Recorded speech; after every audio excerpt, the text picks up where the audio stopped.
Hay momentos en los que un simple gesto puede cambiar el rumbo de toda una vida. Para mí, fue cuando mi nuera Mariela colocó mi plato frente a mí aquella noche, y antes de sonreír, me observó en silencio, con una calma tan extraña que me atravesó la piel. Era mi cumpleaños número 66, y lo que debía ser una cena familiar terminó convirtiéndose en una escena que jamás podré olvidar. Su mirada no era de cariño ni de respeto, era expectante. Y en ese instante, algo dentro de mí se estremeció. Nunca fui una mujer desconfiada, pero he vivido lo suficiente como para reconocer cuando el amor se disfraza de hipocresía. Así que, con disimulo, cambié mi plato por el de su madre, que estaba sentada a mi lado. Lo hice sin pensar, movida por una intuición que, con los años, se vuelve más fuerte que la razón. Minutos después, mientras todos reían y brindaban, la madre de Mariela empezó a sudar frío. Su rostro se tornó pálido, sus manos temblaron, y antes de que alguien comprendiera lo que pasaba, cayó de la silla. El ruido del cristal al romperse contra el suelo hizo que el corazón se me detuviera. Todos se levantaron gritando.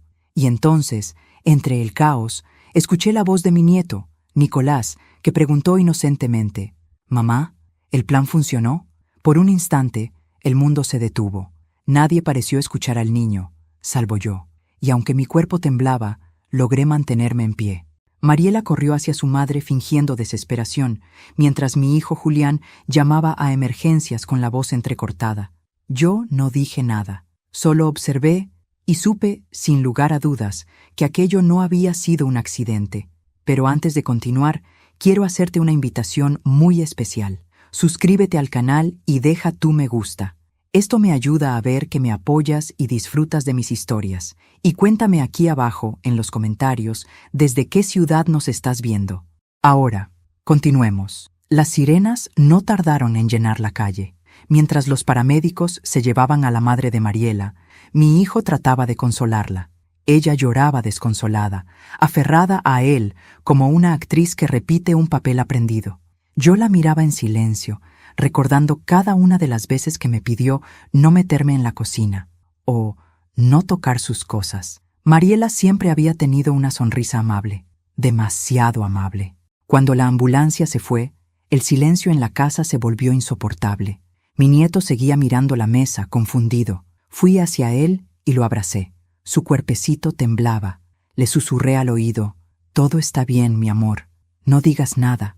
Él me miró con esos ojos inocentes que lo ven todo y me dijo, casi en un suspiro: «Mamá dijo que tú ya no ibas a sufrir más». Me quedé helada. ¿No sufrir más? ¿Desde cuándo mi nuera creía que yo sufría? ¿Y por qué su hijo repetiría esas palabras con tanta naturalidad? Esa noche nadie durmió. Mariela no paraba de llamar al hospital. Decía que su madre estaba estable, que quizá fue una reacción alérgica, pero sus manos no dejaban de temblar. Julián trataba de tranquilizarla, sin notar que su esposa apenas lo miraba. Y yo, sentada en el sillón del comedor, repasaba mentalmente cada gesto de la cena. Su insistencia en servirme personalmente, el brillo nervioso en sus ojos y aquel detalle mínimo que ahora cobraba todo sentido. Había cocinado solo para mí. Recordé cómo días antes me había pedido que descansara, que no me preocupara por nada, que ese año ella se encargaría de todo. «Usted solo disfrute, suegra», me dijo con una sonrisa. Y yo, ingenua, acepté. Nunca imaginé que ese descanso sería su forma de deshacerse de mí. Cerca de la medianoche, el teléfono sonó. Mariela contestó, aún con la voz rota por el llanto fingido. «Sí, Hospital Central». Su rostro cambió. El color volvió a su piel de golpe, y por un segundo creí ver alivio en su mirada. «¿Estás segura?», preguntó. «Ah, sí, entiendo. Gracias». Colgó despacio. Julián la miró, angustiado. «¿Qué pasó? ¿Cómo está tu mamá?». Mariela bajó la cabeza, fingiendo tristeza. No sobrevivió». Mi hijo se llevó las manos al rostro. Ella lo abrazó, ocultando una mueca que duró apenas un parpadeo. Pero yo la vi, y supe que, para ella, ese desenlace no era una tragedia, sino un error de cálculo. Esa madrugada, cuando todos se fueron a dormir, me quedé sola en el comedor, mirando los platos aún sobre la mesa, el mío limpio, el de la madre de Mariela, cubierto por un mantel, Me acerqué despacio y retiré la tela. El olor que emanaba era dulce, químico y real. Un olor que no pertenecía a la comida, sino al miedo. Mi esposo, en vida, fue químico farmacéutico. Había trabajado con decenas de sustancias peligrosas. Y yo aprendí de él algo que nunca olvidé. Los venenos más letales son los que no dejan huella inmediata. Toqué el borde del plato y comprendí que había estado a segundos de morir. Mariela lo planeó con cuidado, quizá durante meses. Y de no ser por esa intuición, ese escalofrío que me hizo cambiar los platos, ahora sería yo quien estaría camino al hospital. A la mañana siguiente, todo parecía normal, demasiado normal. Mariela vestía de negro, con el rostro sereno, recibiendo llamadas de condolencias. Mi hijo, devastado, apenas comía, y Nicolás, el niño, no hablaba. Solo me miraba con una mezcla de culpa y miedo. Decidí guardar silencio. No tenía pruebas, solo sospechas. Y en una casa donde el amor se disfraza de costumbre, las sospechas son más peligrosas que la verdad. Pero en mi interior juré que lo descubriría todo. No por mí, sino por ese niño que aún creía que la maldad podía tener buenos motivos. Esa tarde, cuando Mariela salió a arreglar los papeles del funeral, entré a la cocina. Todo estaba impecablemente limpio, demasiado. Ningún resto de la comida, ninguna olla sucia, ningún olor. Solo el sonido del refrigerador y en el cubo de basura una pequeña botella vacía, sin etiqueta, con un leve aroma metálico. La tomé entre los dedos y la guardé en mi delantal. Miré el reloj. Eran las 5:44 de la tarde, y aunque no lo sabía aún, ese fue el momento exacto en que dejé de ser víctima y comencé a ser cazadora. La guerra, silenciosa y fría, acababa de empezar. Nunca he creído en presentimientos, pero desde aquella noche, mi cuerpo parecía advertirme antes que mi mente. Era como si el aire de la casa hubiera cambiado, más denso, más pesado, como si en cada rincón se escondiera una sombra que me observaba. Intenté convencerme de que eran imaginaciones mías, que el trauma del accidente me había dejado paranoica, pero las mentiras huelen, y esa casa olía a veneno. Las horas posteriores al funeral fueron un desfile de rostros hipócritas. Vecinas que nunca me hablaron vinieron con flores y frases huecas. Mariela, vestida de negro riguroso, se comportaba como una viuda ejemplar, cuando la única muerte que realmente la tocaba era la suya, la del disfraz de buena esposa. Yo la observaba en silencio. Cada palabra suya era una actuación, cada lágrima, un cálculo. Esa misma noche, mientras ella dormía, me levanté a revisar la cocina. Tenía que entender qué había pasado. Y allí, entre el orden impecable que tanto le gustaba, noté algo extraño. Un frasco de condimento, aparentemente orégano, estaba fuera de lugar. Cuando lo abrí, un olor amargo, químico, se mezcló con el aire. No era orégano, y supe, con absoluta certeza, que aquella mujer había intentado matarme. No lo grité, no lloré, no podía. Solo sentí una calma helada recorrerme el cuerpo, la misma calma que precede a una tormenta. Apreté el frasco contra el pecho y supe que algún día, en algún momento, se arrepentiría de no haberme matado cuando pudo. Durante los días siguientes, Mariela empezó a comportarse de forma diferente, más atenta, más dulce, casi servicial. Cada mañana preparaba mi desayuno con una sonrisa que pretendía ser sincera. «Descanse, suegrita», me decía. «Usted ya ha hecho bastante». Yo asentía, sabiendo que cada palabra suya escondía veneno. Literalmente. Julián, mi hijo, no notaba nada.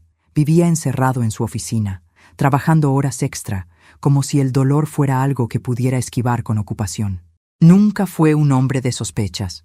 Desde niño, creía que todos decían la verdad, y ahora su mayor debilidad era confiar ciegamente en la mujer equivocada. Una mañana, al bajar a desayunar, encontré algo curioso.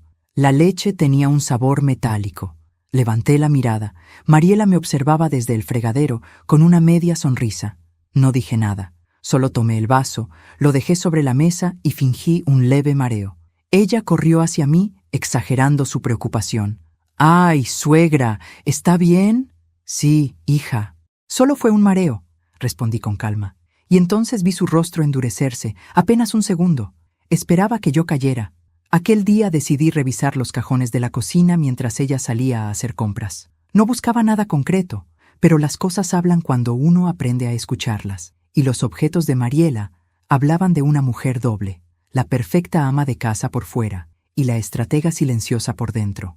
Encontré un pequeño cuaderno con recetas escritas a mano. La mayoría eran postres, pero una de las páginas tenía algo distinto. Una lista de ingredientes tachados y al final, un nombre: cianamida cálcica. Reconocí el término por mi esposo. Era una sustancia tóxica, utilizada en pequeñas dosis como pesticida. Incolora, indetectable. Cerré el cuaderno con las manos temblorosas. Si lo confrontaba, lo negaría. Si lo decía a mi hijo, me llamaría loca. Así que guardé el silencio como un arma y empecé a observar. Una tarde, Nicolás se sentó a mi lado en el jardín. Tenía una libreta de dibujos y un gesto serio, impropio para un niño de 10 años. «Abuela», me dijo en voz baja, «¿por qué mamá te mira así?» «¿Así cómo?» «Como cuando yo rompo algo y no quiero que papá lo sepa». Mi corazón se apretó. Le acaricié el cabello. «No te preocupes, mi amor. A veces los adultos se enojan sin razón». Él bajó la cabeza y siguió dibujando. Cuando terminó, me mostró su dibujo. La mesa del comedor, con 4 personas sentadas y una figura caída al suelo. Sobre la mesa, unos platos de colores distintos. Y en un rincón, una palabra escrita con letras grandes: plan. No supe qué decir. Lo abracé con fuerza y le prometí que nada malo nos pasaría. Pero por dentro sentí un escalofrío tan profundo como si el propio destino me hubiera susurrado al oído. Esa noche, Mariela volvió tarde del hospital. Su madre seguía en coma. Yo fingí estar dormida en el sillón cuando entró. La escuché suspirar, dejar las llaves sobre la mesa y llamar a alguien por teléfono. «No», dijo con voz baja. «Aún no». «Sí, ya sé que falló, pero no es tan fácil». «No, él no sospecha nada». Silencio, un suspiro. «Está bien, haré otra cena. Nadie repetirá el error».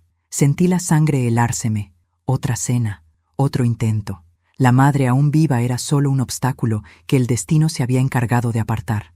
Ahora el camino hacia mí estaba despejado. Me quedé quieta hasta que la escuché subir las escaleras. Cuando el silencio volvió, me levanté y me miré en el espejo del pasillo.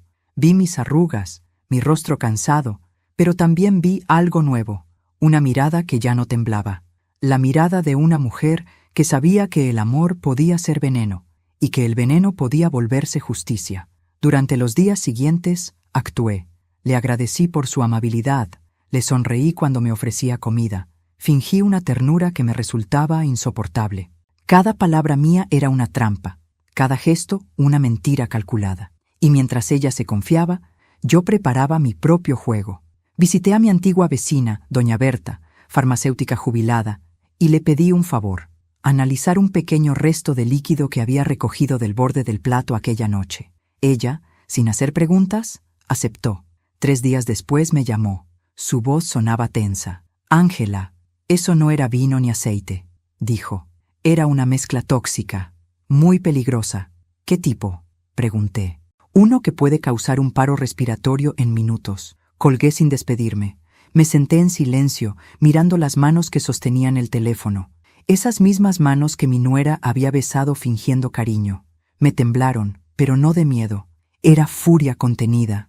Esa noche, cuando Mariela entró a mi habitación para desearme las buenas noches, la miré directamente a los ojos. Sonreía, siempre sonreía. Pero por primera vez, su sonrisa no me engañó. Detrás de ella, vi el reflejo del miedo. Tal vez intuía que algo había cambiado. Tal vez presentía que el rol de víctima ya no me pertenecía. Porque en ese momento, bajo esa luz tenue, supe algo que me devolvió el aliento. Yo no iba a morir en manos de nadie, y si el destino quería jugar conmigo, esta vez sería yo quien barajaría las cartas. La próxima cena no sería la suya, sería la mía. Dicen que el silencio puede ser el arma más poderosa de una mujer. Yo nunca lo entendí, hasta entonces. En esa casa, cada palabra era una trampa y cada gesto podía delatarme. Así que aprendí a callar, a escuchar, a fingir, y mientras todos dormían, yo tejía en mi mente el plan que pondría fin a la farsa.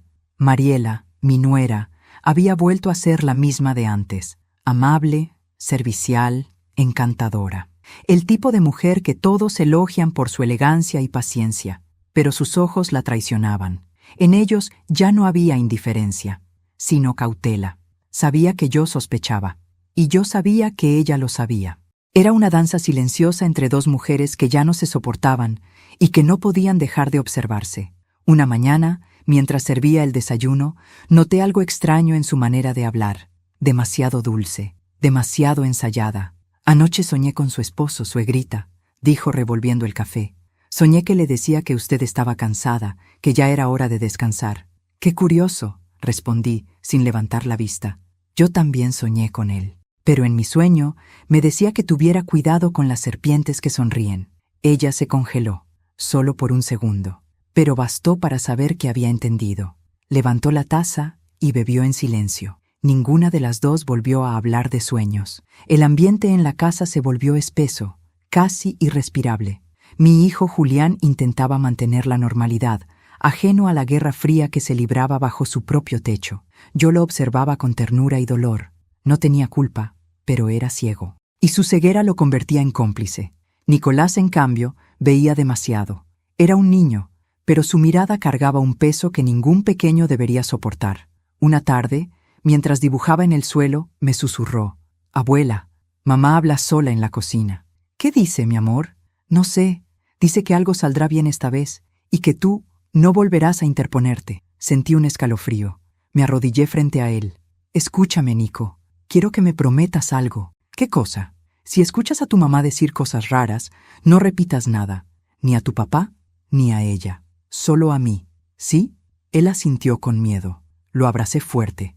Era tan pequeño, y sin embargo, el destino lo había puesto en medio de una guerra que no entendía. Esa noche, mientras todos dormían, entré al cuarto de Mariela. Sabía que no debía hacerlo, pero el instinto puede más que la prudencia. Abrí su tocador y busqué entre los cajones. Perfumes, joyas, fotografías, y debajo de una caja de cosméticos encontré una receta médica.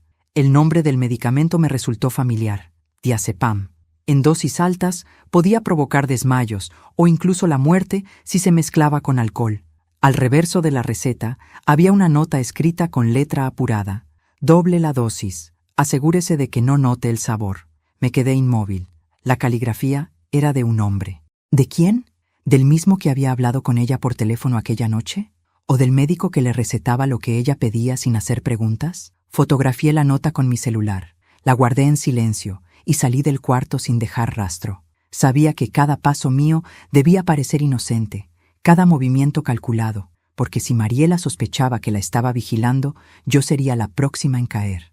Los días se volvieron una rutina de apariencias, desayunos donde las sonrisas eran armas, conversaciones triviales cargadas de veneno invisible, y en medio de todo, Julián, mi hijo, cada vez más ausente, más cansado, más ciego. Un día, mientras recogía la ropa del tendedero, vi algo moverse entre las flores del jardín. Era Mariela, hablando por teléfono, con voz baja. Me escondí tras el rosal. Sus palabras eran como cuchillos. «Sí, ya sé que falló, pero tengo el dinero casi listo». «No, él no sospecha. Está destrozado por lo de mamá». «Sí, la vieja sigue viva, pero no por mucho». El corazón me golpeaba el pecho.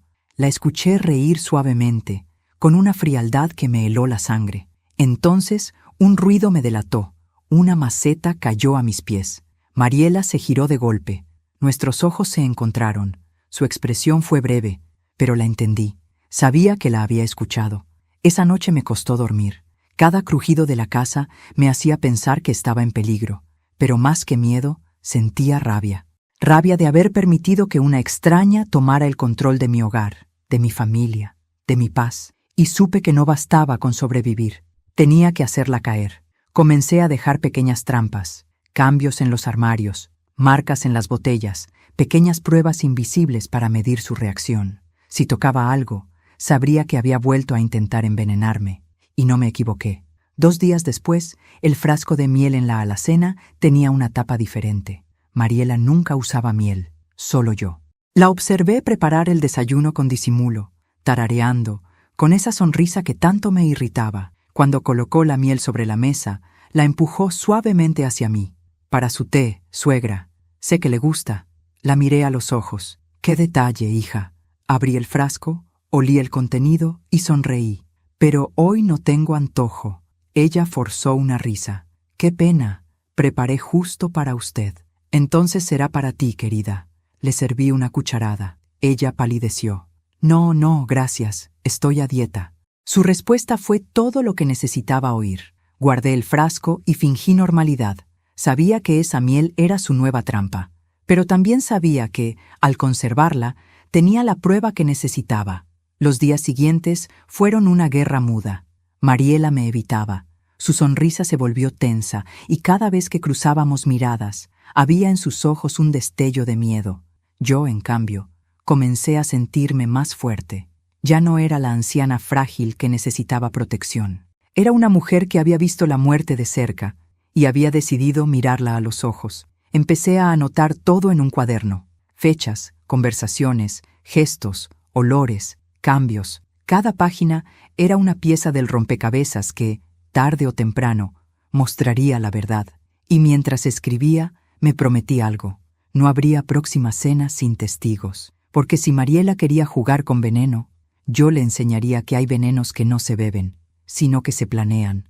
Hay verdades que uno no busca, pero que igual terminan encontrando la forma de tocar a la puerta. Y cuando lo hacen, ya no hay regreso. Eso fue lo que sentí aquella noche, cuando descubrí lo que se escondía detrás del teléfono de casa. El viejo aparato de línea fija, con su timbre metálico, había estado allí desde que mi esposo vivía. Lo manteníamos más por costumbre que por necesidad. Pero lo que yo ignoraba era que aquel teléfono tenía una función que nunca usamos: grabación automática de llamadas. Fue Nicolás quien me lo dijo sin querer. Estábamos jugando cartas una tarde cuando mencionó, con esa inocencia que a veces rompe el alma: «Abuela, mamá dice que va a borrar las voces del teléfono antes de que tú las escuches». Solté las cartas. «¿Qué dijiste, mi amor?» «Eso. Dijo que el teléfono guarda todo lo que hablamos y que tú no deberías oír cosas tristes». Su madre, borrando grabaciones. Sentí un nudo en el estómago. Esa mujer no solo mentía, controlaba cada rincón de mi casa. Cuando todos se durmieron, bajé al salón. La luz del pasillo se filtraba como una línea delgada sobre el suelo. Me acerqué al teléfono y en el costado encontré un botón pequeño que nunca había notado. Decía «Playback». Presioné con cuidado. Al principio solo escuché estática. Luego, una voz conocida. La mía, dejando un mensaje a mi hijo una semana antes del cumpleaños. «Julián, dile a Mariela que no se preocupe, puedo cocinar yo». Mi voz sonaba cálida, ingenua, todavía confiada. Avancé. Otra grabación. Mariela hablando con alguien. El corazón me golpeaba el pecho. «Sí, ya lo tengo todo listo». «¿Estás segura de la dosis?», respondió una voz masculina. «Lo bastante. Ella no notará nada». «¿Y si Julián sospecha?». «No lo hará. Él cree que su madre es eterna». Me cubrí la boca con la mano. La respiración se me cortó. No podía creer lo que oía, pero seguí escuchando. La voz del hombre insistía: «No me gusta esto, Mariela. No era parte del trato. Entonces olvida el dinero. Yo terminaré el trabajo».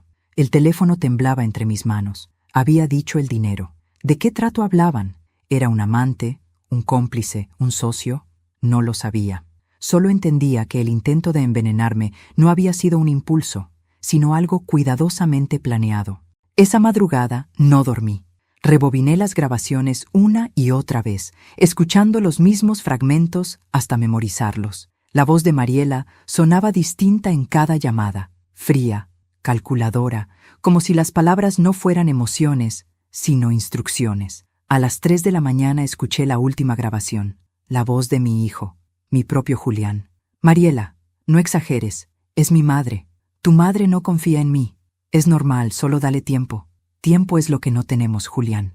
No puedo vivir con esa sombra sobre mí. Esa sombra, como la llamas, es quien nos ayudó cuando nadie más lo hizo». Silencio. Y luego, la frase que me rompió el alma: «Si de verdad me amas, dejarás que las cosas sigan su curso». Apagué el aparato. Me quedé sentada, temblando. Mi hijo sabía, tal vez no todo, pero sabía lo suficiente para entender que su esposa me odiaba, y aún así no hizo nada. A la mañana siguiente, lo observé durante el desayuno. Parecía agotado, distraído. Tenía las ojeras profundas y los ojos rojos. Mariela, en cambio, irradiaba tranquilidad. «¿Durmió bien, suegra?», preguntó, sirviendo café. «Perfectamente», respondí. Los sueños me trajeron respuestas. Ella alzó una ceja. ¿Respuestas? Sí. A veces el pasado habla, si uno sabe escucharlo. Su sonrisa se tensó, apenas perceptible. Yo bebí un sorbo de café sin apartar la mirada. No tenía miedo. Ella sí. Y eso me dio fuerza. Aquel día visité a mi vecina Berta otra vez. Le pedí que escuchara las grabaciones y que me ayudara a identificar el nombre del químico que había mencionado en la conversación. Tomó nota, analizó, pensó unos segundos. No puede ser, dijo. ¿Qué cosa? Lo que usó no es un veneno común. Es un compuesto médico modificado. Solo alguien con acceso a recetas podría obtenerlo. Supe al instante lo que eso significaba. El cómplice era médico. Y no cualquier médico, sino el de la familia. El doctor Salcedo, amigo de mi hijo desde la universidad, era quien firmaba las recetas de Mariela por ansiedad. Un hombre al que yo siempre saludaba con respeto, sin imaginar que su tinta en un papel podía matar. Esa tarde decidí enfrentarlo. Fui a su consultorio sin avisar. La recepcionista me dejó pasar. Cuando me vio, su rostro palideció. Señora Ángela, qué sorpresa. No vine a sorprenderlo, doctor. Vine a preguntarle algo. Le conté que había encontrado una receta con su firma. No lo acusé, solo lo observé. Su respiración cambió. No sé de qué me habla. Oh, yo creo que sí, respondí con calma. La receta de cianamida cálcica, con otro nombre. El color le desapareció del rostro. Intentó sonreír. Debe haber un error. El único error fue pensar que no lo descubriría. Salí sin decir más. No necesitaba confesiones. Su reacción lo había delatado. Sabía que Mariela lo tenía enredado, ya fuera por dinero o por algo más oscuro. Esa noche, mientras me preparaba para dormir, escuché un ruido en el pasillo. Eran pasos, lentos, calculados. Tomé mi bata y abrí la puerta. Nadie. Solo el teléfono, otra vez, con su luz parpadeando. Una nueva grabación. La reproduje. Silencio. Luego, una respiración. Y finalmente, una voz baja, apenas un susurro. ¿Creíste que podías jugar conmigo, vieja? Solté el aparato. El sonido se cortó. Corrí hacia la ventana. Nadie afuera. El corazón me latía tan fuerte que sentí que me dolía el pecho. La voz era de Mariela, sin duda. Sabía que la había descubierto, y comprendí que mi silencio ya no me protegía. Ella no solo sospechaba, ella planeaba su próximo movimiento. Esa noche no pegué los ojos. Me quedé despierta, mirando el reflejo del jardín bajo la luna. Pensé en mi hijo, en mi nieto, en la vida que había construido con tanto esfuerzo, y supe que el amor, cuando se mezcla con el miedo, puede convertirse en un campo de batalla. La guerra ya no era silenciosa, era inevitable. Y si Mariela quería volver a ponerme un plato frente a mí, esta vez sería yo quien eligiera los ingredientes. Nunca subestimen a una mujer mayor. Nos pasamos la vida observando, escuchando, fingiendo que no entendemos, hasta que llega el momento de mover la primera ficha.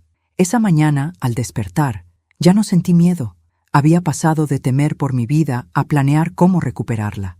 La grabación con la voz de Mariela seguía en mi bolso, junto con la receta médica falsificada.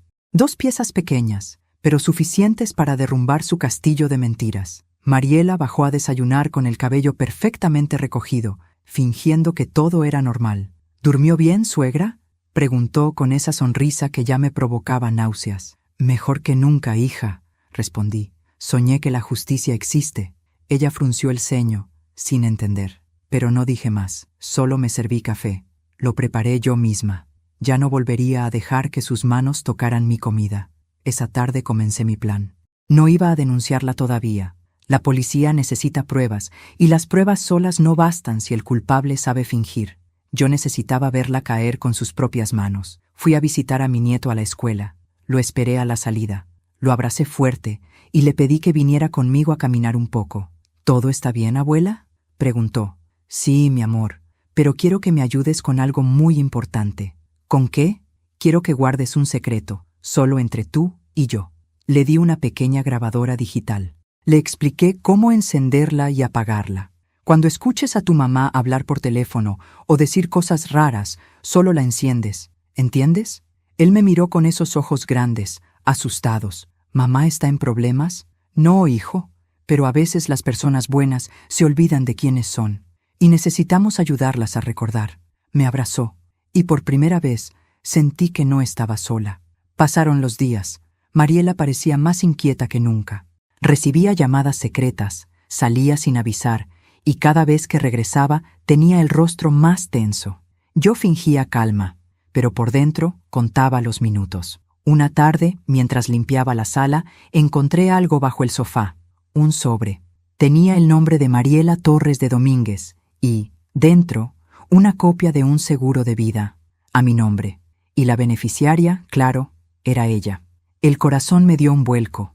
Todo encajaba: el dinero, la urgencia, los intentos. Mi muerte sería su herencia.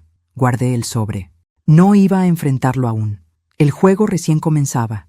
Esa noche preparé yo la cena. Julián, cansado del trabajo, se sentó sin sospechar nada. Mariela fingía ternura, sirviéndole vino y hablándole con dulzura. Yo los observaba en silencio. Cuando levanté mi copa, noté algo que me heló la sangre. Mariela no bebió. Su mano tembló apenas un instante, y eso bastó. No probó el vino, solo me miró, esperando. Y yo, con calma, tomé su copa y bebí de la suya. Su expresión cambió, pálida, tensa, con los labios entreabiertos. «¿Qué pasa, hija?», pregunté con voz serena. «¿No brindas conmigo?». «No, es que me duele la cabeza», balbuceó. «Entonces ve a descansar, yo me encargo de todo». Se levantó rápido, casi corriendo. Yo la vi desaparecer por el pasillo, y en ese momento supe que la trampa ya estaba lista. Antes de continuar, dime aquí en los comentarios qué te está pareciendo esta historia hasta ahora y qué harías tú en mi lugar. No te vayas del video, porque lo que viene a continuación te pondrá la piel de gallina. Ahora, continuemos. Esa misma noche, Nicolás entró en mi habitación con la grabadora escondida entre las manos. «Abuela», susurró, «la dejé prendida como dijiste». La tomé y lo abracé con fuerza. «Gracias, mi amor. Ahora vete a dormir, ¿sí?». Esperé hasta que todos durmieron y encendí la grabadora. La voz de Mariela llenó la habitación. «Sí, le puse más de lo que dijiste. Esta vez no fallará». «¿Y el niño?», preguntó un hombre. «No sabe nada, solo repite lo que le digo». «¿Y el viejo?». «Él firmará el seguro mañana. Todo saldrá perfecto». Mi corazón se heló. La prueba estaba ahí. El plan seguía activo. Y mi hijo seguía dormido al lado de una asesina. Decidí actuar antes de que lo hiciera ella. Al día siguiente, preparé todo como si nada pasara: el almuerzo, la casa limpia, las flores frescas en el jarrón. Pero en secreto llamé al abogado de familia, el mismo que había atendido a mi esposo en vida. Le pedí que viniera esa tarde con un nuevo documento: la revocación de cualquier seguro o herencia a nombre de Mariela. Cuando él llegó, Mariela estaba presente. «¿Qué pasa, suegra?», preguntó con fingida dulzura. «Nada, hija. Solo quiero dejar las cosas en orden, por si algo me pasa». Ella se tensó. «¿Y eso por qué lo dice? Una mujer de mi edad debe ser precavida, ¿no crees?». La vi apretar los dientes mientras el abogado me explicaba cada línea. Firmé despacio, disfrutando de cada trazo de la pluma. Ella lo entendió. Todo lo que planeaba ya no tenía valor. Esa noche, escuché pasos en el pasillo otra vez. No era Nicolás, no era mi hijo, era ella. La puerta se abrió suavemente. Vi su silueta en la penumbra. Tenía algo en la mano, un vaso. Me hice la dormida. Sentí el líquido verterse en mi mesa de noche. El aroma, inconfundible, dulce y químico. Mariela salió sin hacer ruido. Esperé 2 minutos. Me levanté con calma y vertí el contenido del vaso en su copa de vino guardada desde la cena. La dejé allí y sonreí. No por maldad, sino por justicia. El veneno que ella había preparado para mí ahora tenía su nombre escrito. No dormí. Me quedé en la oscuridad, escuchando el tic-tac del reloj y el eco de mis pensamientos. Sabía que al amanecer algo iba a cambiar. No sabía cómo, pero sentía que el ciclo estaba por cerrarse. Y cuando el primer rayo de sol entró por la ventana, escuché un grito. «¡Mariela!». Era la voz de mi hijo. «Mariela, despierta». Corrí hacia su habitación. Ella yacía en el suelo, el rostro pálido, la respiración entrecortada. Sobre la mesa, el vaso que yo había dejado. La justicia, silenciosa, había hecho su trabajo. Pero en ese instante, mientras mi hijo lloraba a su lado, no sentí alivio. Solo un profundo cansancio. La guerra había terminado, sí, pero el precio fue demasiado alto. y aún no sabía que lo peor estaba por llegar. Dicen que cuando una persona muere, el silencio que deja no es vacío, es eco, un eco que retumba en cada rincón, en cada recuerdo, en cada palabra que nunca se dijo. Esa casa, antes llena de voces, amaneció muda. Solo se escuchaban los sollozos de mi hijo y los pasos apresurados de los paramédicos que entraban y salían como sombras. Yo estaba de pie, apoyada en la pared del pasillo, viendo cómo se llevaban a Mariela. Su cuerpo inmóvil, cubierto con una sábana blanca, parecía más liviano que la culpa que empezaba a hundirme el pecho. No lloré, no grité, solo respiré. Respiré porque era lo único que me quedaba por hacer. Mi hijo, Julián, cayó de rodillas. ¡No!, gritaba. ¡No, por favor! Intenté acercarme, pero cuando lo hice, me apartó con la mano. ¡No la toques! ¡No te acerques!, me gritó con los ojos enrojecidos. Esa mirada, esa mezcla de rabia y dolor, me partió el alma en dos. Durante las horas siguientes, todo fue confusión. La policía llegó, hizo preguntas, revisó la habitación, tomó muestras. Yo respondí con calma a cada palabra, sabiendo que cualquier gesto podía ser interpretado de 1000 formas. La versión oficial fue intoxicación accidental. El informe preliminar decía que la causa fue una sustancia química mezclada con alcohol. Nadie sospechó de mí. No todavía. Pero mi hijo no me miraba igual. Su silencio era un muro. Esa noche, la casa se llenó de murmullos. Vecinos, familiares, curiosos. Todos murmuraban frases como «qué tragedia» o «tan joven, tan buena mujer». Si supieran, si solo supieran la verdad. Pero la verdad, a veces, es un lujo que solo se puede pagar con el alma. A los pocos días, el funeral se celebró en la misma iglesia donde años atrás había enterrado a mi esposo. El mismo olor a flores, las mismas oraciones mecánicas, los mismos rostros que fingían compasión. Pero lo que más me dolió fue ver a Nicolás, mi nieto, con su traje negro y sus ojos vacíos. El niño que había sido mi confidente ahora apenas podía mirarme. Me acerqué a él y le tomé la mano. «Mi amor», pero él la retiró con suavidad. «Mamá dijo que si tú ganabas, todos íbamos a perder». Su voz fue un susurro, pero me atravesó como una daga. Quise abrazarlo, explicarle que yo no quería ganar, que solo quería sobrevivir. Pero ¿cómo se explica algo así a un niño? Pasaron las semanas. Julián evitaba hablar conmigo. Salía temprano, regresaba tarde. Yo me quedaba sola, con los ecos de lo ocurrido. Dormía poco. Cada vez que cerraba los ojos, veía la cara de Mariela antes de caer. Esa expresión de sorpresa, de miedo, la ironía de morir por su propio veneno. Y cada noche me hacía la misma pregunta. ¿Hice lo correcto? La justicia no siempre llega de manos limpias. A veces, la verdad pesa más que el crimen. Y yo lo sentía en la piel, como una sombra que no me dejaba en paz. Una tarde, mientras ordenaba los cajones de Mariela, porque mi hijo no quería tocar sus cosas, encontré algo inesperado. Una carta, fechada una semana antes de mi cumpleaños, dirigida a alguien llamado Luis. La abrí con las manos temblorosas. No puedo más con esta mentira.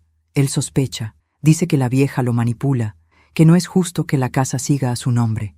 Pero no me atrevo a hacer nada sin ti.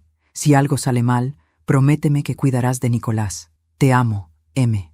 Luis. Ese debía ser el hombre con el que hablaba en las grabaciones, el cómplice. Y si la carta era real, él no solo sabía del plan, también conocía cada paso. De pronto, todo tuvo sentido. Las llamadas, los silencios, los mensajes. Mariela no actuaba sola, y aunque había muerto, su sombra seguía viva. A la semana siguiente, recibí una carta sin remitente. Dentro, una sola hoja, escrita con letra masculina. Usted cree que ganó, pero no sabe lo que comenzó. Ella no fue la única que tenía un plan. El papel me tembló entre las manos. Sentí que el corazón se me detenía. Miré alrededor, paranoica, como si las paredes escucharan. Luis. Tenía que ser él, el cómplice, el verdadero enemigo oculto. Guardé la carta en el cajón del escritorio, y esa noche, por primera vez, cerré con llave todas las puertas. Los días se volvieron más tensos. Mi hijo seguía distante, cada vez más ausente, y yo comencé a notar pequeños cambios, objetos fuera de lugar, llamadas que se cortaban cuando contestaba, pasos en el pasillo por las noches. Sabía lo que era esa sensación. Alguien me vigilaba. Intenté contárselo a Julián, pero su respuesta fue cortante. Mamá, basta, no empieces otra vez. ¿Otra vez? Mariela no era perfecta, pero no merecía esto. ¿Tú crees que no sé lo que intentó hacerme? ¡Ya basta!, gritó golpeando la mesa. Está muerta, mamá, muerta, y tú sigues hablando de ella como si te debiera algo. Me quedé en silencio. Por primera vez entendí que lo había perdido. Mi hijo no solo había enterrado a su esposa, también había enterrado la confianza que tenía en mí. Esa noche, Nicolás vino a mi habitación con una linterna. Sus ojos estaban llenos de lágrimas. Abuela, tengo miedo. ¿Por qué, mi amor? Hay un hombre afuera. Lo vi desde mi ventana. Me levanté enseguida. Nos asomamos juntos. ¿Y sí? Entre los árboles del jardín, una silueta se movía lentamente, como un reflejo. El miedo volvió a mí como una vieja conocida. Le pedí a Nicolás que no se moviera y bajé con el corazón latiendo con fuerza. Abrí la puerta de golpe. Nada, solo el viento. Pero sobre el suelo, junto a la verja, había una pequeña caja negra. La recogí. Dentro, una grabadora. La encendí. Esto no ha terminado, señora Domínguez. Usted quitó a una pieza, pero yo moveré las demás. Mi respiración se cortó. El eco de la voz masculina llenó la noche, y supe que Luis no estaba lejos, que lo que comenzó con una cena apenas estaba empezando. Esa madrugada me senté en el borde de la cama, sosteniendo la grabadora entre las manos. El precio de la verdad, pensé, no siempre es la paz. A veces es solo el comienzo de una nueva guerra. Y si esa guerra era contra mí, entonces el enemigo todavía no conocía lo que una abuela herida es capaz de hacer. El miedo tiene un olor. No es solo sudor o angustia, es un aroma metálico, casi dulce, que se impregna en la piel cuando sabes que algo o alguien te está observando. Desde aquella noche, ese olor llenaba mi casa. No lo veía, pero lo sentía. Luis estaba allí, en algún lugar, observando, esperando. Había pasado una semana desde que encontré la grabadora frente a la puerta, y los días transcurrían entre una calma falsa y un presentimiento que no me dejaba respirar. A veces escuchaba ruidos en el jardín. Otras, creía ver una sombra reflejada en los cristales. Mi hijo insistía en que eran paranoias, pero Nicolás también lo sentía. Abuela, el hombre del jardín volvió, me susurró una tarde. ¿Lo viste? Sí, pero esta vez me miró. Lo abracé con fuerza. Su pequeño cuerpo temblaba, y fue entonces cuando lo decidí. No volvería a esperar. Si Luis quería jugar conmigo, yo misma lo encontraría. Comencé por el principio, la carta que había encontrado entre las cosas de Mariela. Luis, decía, solo un nombre, sin apellidos, pero había algo más. El sobre tenía el membrete de una antigua empresa de laboratorios, Biofarm, investigaciones médicas. Recordé ese nombre. Mi esposo, Ernesto, había trabajado allí décadas atrás, antes de jubilarse. Y, si la memoria no me fallaba, uno de sus compañeros más cercanos también se llamaba Luis. Mi mente hizo clic. Luis Mendoza. Sí, ese era el nombre. Un hombre que solía venir a casa en los años 80. Recuerdo su risa forzada, su mirada insistente. Ernesto siempre decía que era ambicioso pero brillante. Después de un escándalo en la empresa por la pérdida de ciertos productos químicos, lo despidieron. Nunca volvimos a saber de él. Hasta ahora, fui a los archivos municipales y pedí acceso a documentos antiguos de Biofarm. No tenía mucho, solo mi nombre de viuda y mi paciencia. Después de un par de horas, la archivista encontró algo. Un informe sobre la desaparición de una muestra experimental firmada por dos nombres, Ernesto Domínguez y Luis Mendoza. Ambos fueron investigados, pero el caso se cerró por falta de pruebas. El rumor decía que el compuesto había sido vendido en el mercado negro, un veneno modificado para uso controlado. La sangre me heló. Era el mismo tipo de sustancia que Mariela había usado. ¿Era posible que Luis hubiera guardado ese secreto todos estos años? ¿Y que ahora, al morir mi esposo, hubiera regresado para cobrar una vieja deuda? Esa noche no pude dormir. Me quedé sentada frente a la ventana, mirando el jardín iluminado por la luna. El viento movía las hojas como si alguien caminara entre ellas, y entonces lo vi. Por primera vez, claramente, un hombre, de pie junto a la verja, alto, delgado, con el cabello canoso y un abrigo oscuro. No se movía, solo me observaba. Sentí un impulso irrefrenable. Tomé una linterna, Bajé las escaleras y salí. El frío me golpeó el rostro, pero seguí caminando hasta quedar frente a él. No dije nada, él tampoco. Solo levantó la cabeza y sonrió. «Por fin nos conocemos», dijo con voz serena.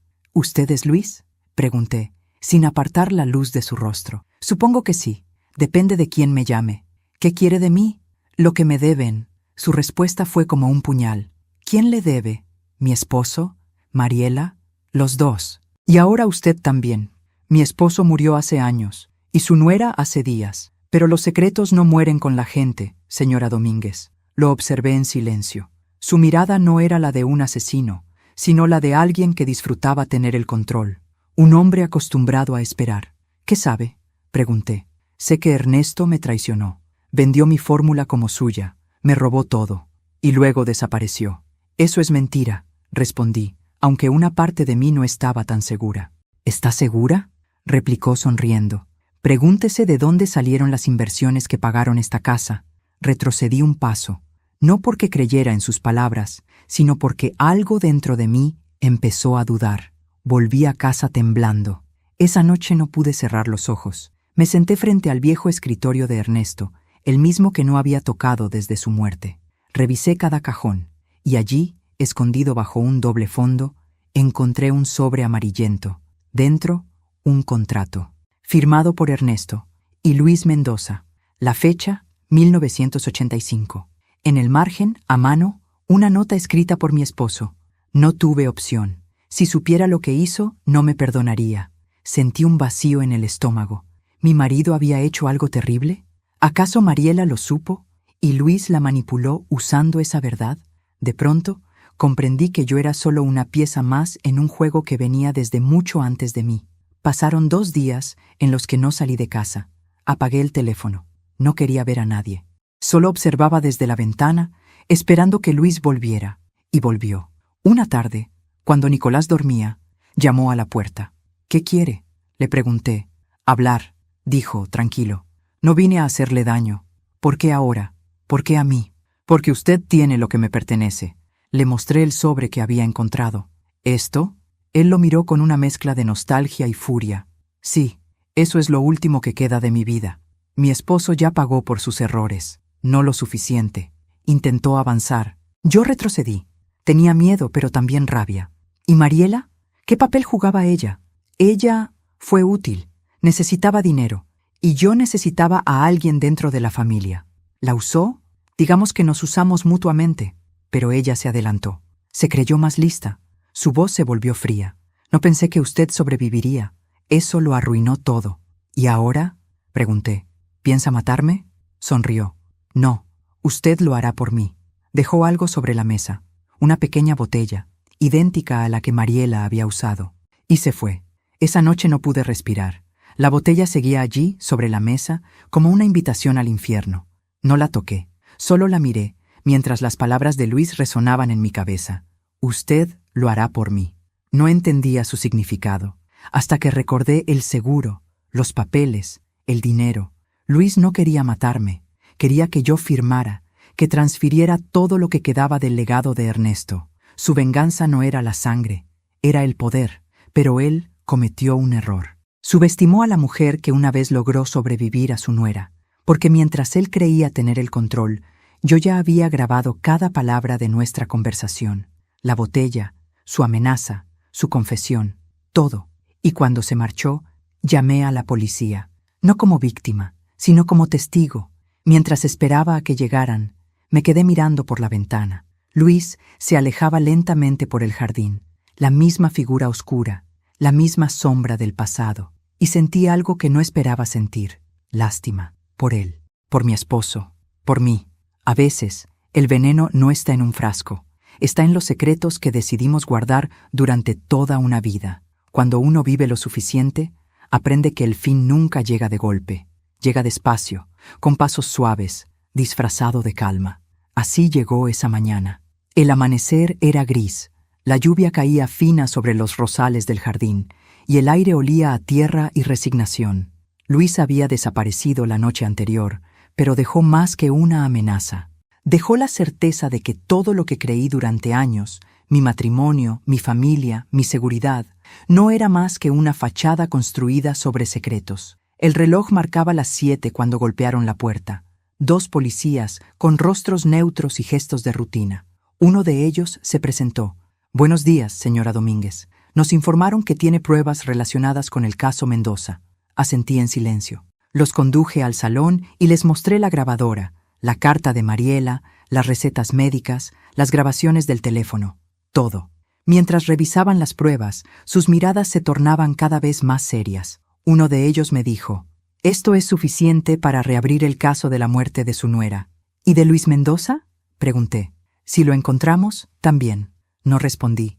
Sabía que no lo encontrarían.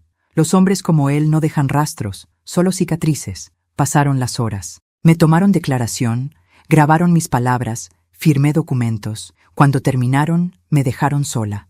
El silencio de la casa me resultó ensordecedor. Fui hasta la ventana. El jardín estaba vacío, pero juraría haber visto una silueta, solo por un segundo. Quizá era el viento, o quizá era la costumbre de esperar el peligro. Decidí sentarme en el sillón del comedor, aquel mismo donde, meses atrás, casi perdí la vida durante mi cumpleaños. Miré la mesa, ahora vacía, y recordé cada detalle: los platos, las risas falsas, la mirada de Mariela. Pensé en ella, no con odio, sino con una tristeza que me dolía en los huesos. Una mujer capaz de tanto mal no nace así. Se hace, poco a poco, a fuerza de resentimiento y soledad. Y comprendí que, en el fondo, tal vez fuimos más parecidas de lo que quise admitir. Mi hijo Julián regresó al anochecer. No me miró al entrar. Tenía la cara demacrada, los ojos hinchados. Se sentó frente a mí, en silencio. Durante minutos no dijo una palabra. El tic-tac del reloj se volvió insoportable. «¿Vinieron los policías?», preguntó al fin. «Sí». «¿Les dijiste todo?». «Todo». Se pasó las manos por el rostro. «No sé si puedo perdonarte». «Ni yo a mí misma», respondí con voz baja. Se levantó y caminó hacia la ventana. La lluvia caía con más fuerza. «Nunca imaginé que todo terminaría así». «Nadie lo imagina», le dije. «Las tragedias siempre parecen imposibles hasta que nos tocan la puerta». Entonces se giró, con los ojos rojos. «¿Sabes lo peor, mamá?». «¿Qué?». «Mariela me dijo una vez que te tenía envidia». «¿Envidia? ¿De qué?». «De tu poder sobre mí. Decía que te amaba y te odiaba al mismo tiempo, que tú siempre sabías cómo quedarte con todo». Me quedé helada. Era cierto. Durante años, sin quererlo, fui una presencia demasiado fuerte en su vida. Mi hijo la amaba, pero parte de él siempre fue mío. Y Mariela nunca soportó eso. Él suspiró, agotado. «No sé si creer todo lo que pasó. Créeme o no, hijo, pero estoy viva, gracias a eso». Me miró en silencio. Luego asintió y se marchó, sin abrazos, sin despedidas. Y por primera vez comprendí que sobrevivir no siempre significa ganar. A veces significa quedarse sola con el eco de lo que perdiste.